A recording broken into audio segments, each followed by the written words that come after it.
and I was yelling, "The bad guy's on the bottom, the bad guy's on the bottom." Tonight, a Valley man says his best efforts left him beaten and pistol whipped by police. He claims that he was roughed up while trying to stop a shoplifter. 13 Action News anchor Yasmin Hassan sat down with him and his attorney exclusively. She's live with his story and what the city is saying tonight. Yasmin. Jim Herndon says 1 minute he was talking to police, trying to help officers find that suspect. Then just a couple of minutes later, he was being hit by officers. When I got hit in the head the first time, well, I was getting pummeled, I guess, initially. Jim Herndon was trying to be a hero. Instead, he says he wound up a victim. He's the assistant manager at Sportsman's Warehouse in Henderson, and someone was shoplifting last January.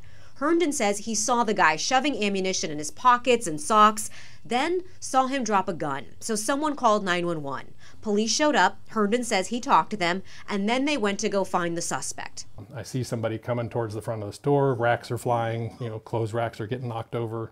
And then this guy falls in front of me. Herndon's a retired police officer and decided he wasn't going to let this guy get away. So he jumped on top of the suspect and pinned his hands to the ground.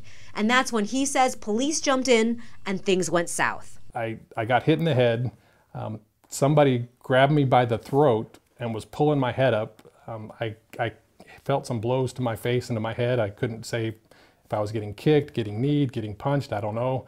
But I remember reaching up and peeling whoever's hands were on my throat, and I was yelling, "The bad guy's on the bottom, the bad guy's on the bottom." Herndon says he walked away with a bloody nose, bruises on his face and hands, a concussion, blurry vision, and likely permanent nerve damage. Some days it just limits what I would normally do, and I have kids and I have life and I have things going on, and some days it's harder than others to go do that.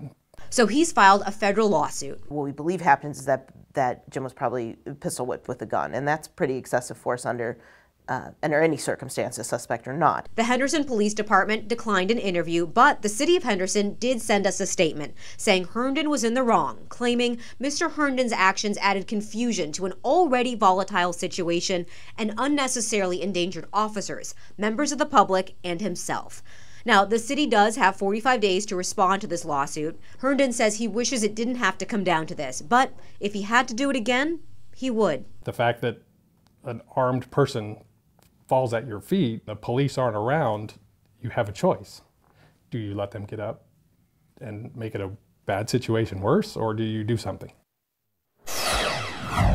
Now, even though Henderson police declined an interview, we do have a copy of the arrest report.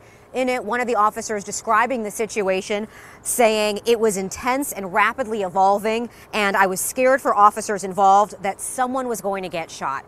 Now, we are hoping the surveillance footage from the store is going to help clear up some of this confusion, and if this does go to trial, that video will be submitted into evidence, and then we'll be bringing it to you. Reporting live, Yasmin Hassan, 13 Action News, elevating Las Vegas.